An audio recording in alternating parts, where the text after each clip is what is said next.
Ian Juby, I saw him the first time watching television on Trinity. I never miss Carl Ball. I have it set to record it all the time. You should never miss it. He is the best. Well, Ian Juby is one of his favorite people that he has on the show. He's on, I don't know, 10 times a year, whatever. And he's on all over the world. Every country in the world he's on. This man is qualified and credentialed, made most of this stuff here. And some of you want to know, are they real or are they replicas? I'll let him tell that later. But I'll tell you one thing, this man has it. He's a dear friend, and he's here with his father in grave condition with his health right now. And he loves his dad dearly, but he still came to be with us. And he might have to go back to Canada. So we welcome our Canadian friend, Ian Juby. Give him a big hand.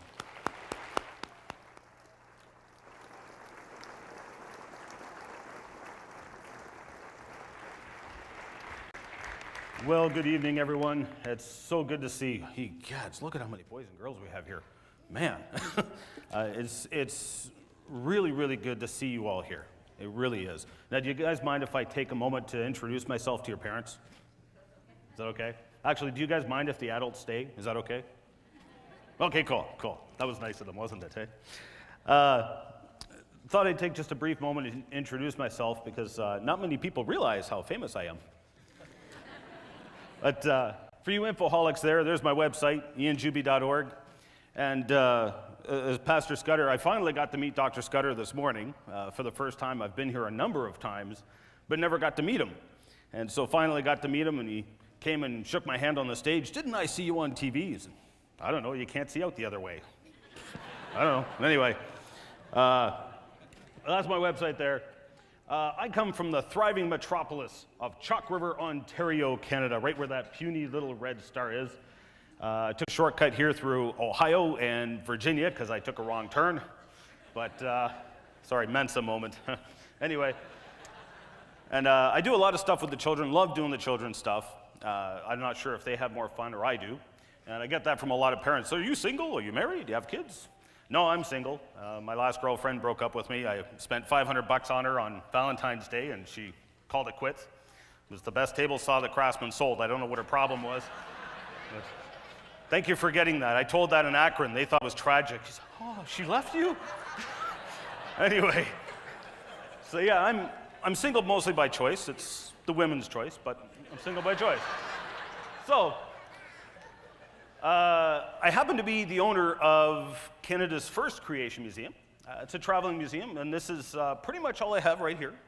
I originally built it as a traveling creation museum because most people don't realize how predominantly rural Canada is.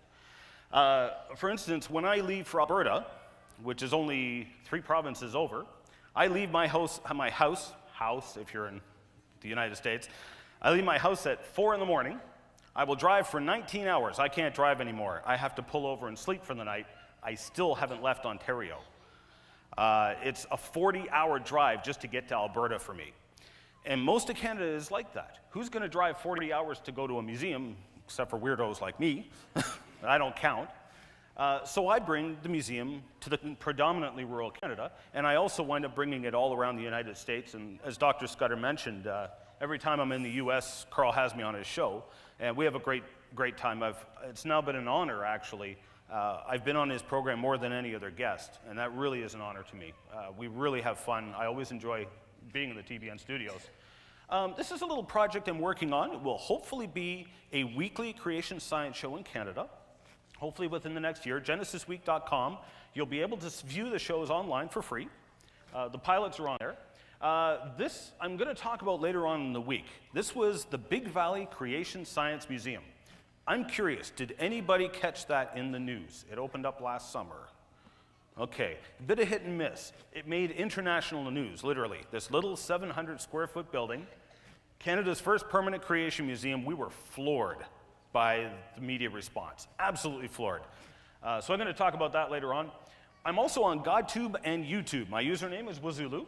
And I got all kinds of, I have my video logs on there, a whole pile of other videos. The original Complete Creation series was on there, and now we're re-recording those here at Quinton Road. So we'll be doing that this week. I'm also the founder of the International Creation Science Special Interest Group for Mensa members. How many people know what Mensa is? I'm curious. Wow, quite a few. Okay. Mensa is an international high IQ society. To be a member, you just have to have an IQ in the top 2% of the general population. Nothing to it. So I'm a member, and the special interest groups are the heartbeat of Mensa. And there wasn't a SIG for creation science, so I started one. I asked if we could make it international because I only had one Canadian member and he was moving away. He was moving out of the country. So they approved it. So it's now an international creation science SIG. And let me just explain to you what it means to have a genius level IQ. It means you realize you did something stupid faster than the average individual realizes it, okay? I realized when I saw the West Virginia sign that I had misread the map somewhere. I didn't think this was the right direction. See, it was genius kicking in. Okay. Anyway, there's Carl Baugh, and incidentally, every Tuesday, 6 o'clock local time is when it is on. Excellent program. Do get it when you get the chance. Catch it every week if you can. If you can't get it on TV, I used to watch it on dial-up when I was home, and it actually worked quite well. They have streaming off the TBN website. Okay, I want to start off tonight with a pop quiz for the kids. And you're going to be tested on this later on, okay? You ready for this? I want you to give me your answers as fast as you can, okay? First question, you ready? Are you ready? Yeah. Well, at least somebody said okay. Okay, here we go. When did the dinosaurs live? Long time ago. How long ago? Million years ago. 10,000 years ago. What do you think? 980? Okay. Okay, very quick. Here we go. Ready? Did dinosaurs and people ever live together? What do you think? Yes. No. No. Oh, I don't know. One side says yes, the other side says no. Okay. Oh, now they're saying yes. Okay. What happened to the dinosaurs? They died? Why? A meteor. Okay. Okay. Okay, hold on a second. Here we go. Ready? You think there was cavemen? No, yes. Okay, okay. If there was cavemen, do you think they were smart? No. Okay, okay. Where did birds come from? God. Okay. How old is the earth? 2,000. Millions of years old. Okay, okay. Okay, that was it. Now, parents, I did that for your sake. Okay? Hang with me here. We'll go somewhere with that. Now, I want you guys to know that I believe my Bible. From beginning to end, from Genesis right through to Revelation, I absolutely believe it is the true and authoritative Word of God. I absolutely believe it.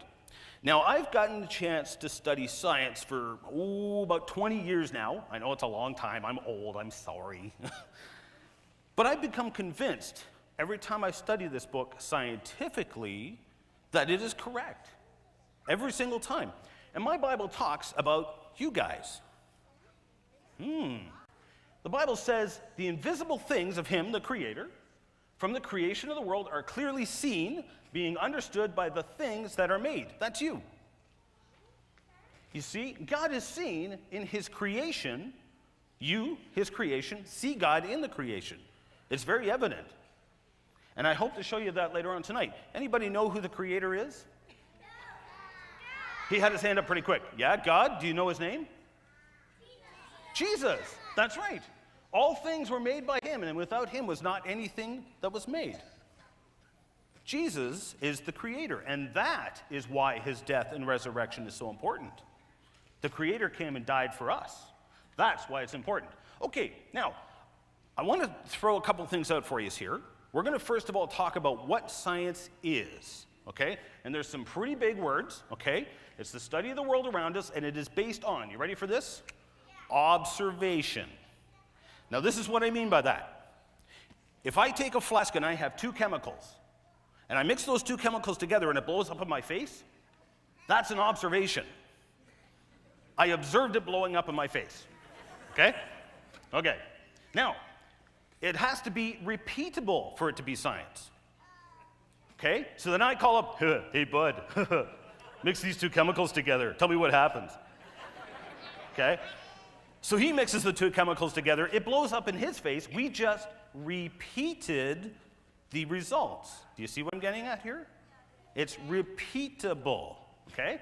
And it has to be predictable. So Bud and I call up Joseph. Hey, Joseph, mix these two chemicals together. We can predict that it's going to blow up in his face. So we stand back and put our safety glasses on. Okay? That's science. It's observable, repeatable, and predictable. Now, there's going to be a test on that later on. Okay? Now, anybody know what this story is? Huh? Frog Prince, yes. The princess kisses the frog and poof, turns into a prince, right? No. Do you think a frog can turn into a prince? No. You don't think a frog can turn into a prince? No. Even if you got like the magic wand and stuff? What if a scientist told you a frog could turn into a prince? Would you believe them? Oh yeah, you believe them, okay. Well, let me tell you something. I got a little surprise for you. I know a whole pile of scientists who say that the Bible is not true, there is no God, and frogs turned into princes. I agree, no. In fact, there's a scientific and natural law. Are you ready for this? This is a big word. There is a scientific and natural law that says it is impossible for a frog to turn into a prince. It's called the law of biogenesis. Can you say that? Biogenesis? Biogenesis. Hey, I'm impressed. Man, I didn't even have to lead you guys through that. Okay. Okay, so the law of biogenesis says it's impossible for frogs to turn into princes. Now, my Bible says that you guys can tell the creation has been created, and you, the creation, can recognize the creator. This is a nifty little gadget. It's called the Baghdad battery. It was found in Iraq, and it's got an iron rod, a copper tube, it's got asphalt on the top, a little wire coming out, and it's all in a clay vase. You put acid in it, and it makes electricity. It's a battery. Do you guys think that battery had a creator, or do you think it formed by itself? Well, someone's determined it formed by itself. A creator, right? You can recognize someone made it. What about that? Was that created? Yeah, okay. What about that? Did that have a creator? Yes. What about that? Did it have a creator? Okay. Anybody know what that is? A motor. That's right. Now, look very carefully. This motor has several parts. It's an electric motor. It has the rotor. It's called that because it rotates. Then you have the stator. It's called that because it stays there. Then you have the drive shaft, which goes through the bushing or bearing, which holds the whole thing centered so it can rotate. Now, you guys know that had a creator, right? Okay, now, I'm hoping you kids over there can see this, but if you can't, make sure you come out over here later on and make sure that you push a button before you leave, okay? So if you're under 13, if you're 13 and under, you have to push a button before you leave, okay? So my age or younger, okay? Okay, I think this is the right one. Okay, this is a nifty little creature that is right now swimming around in your intestine. Ew. It's called a bacteria, and specifically E. coli. Now, E. coli bacteria have this tail that it spins.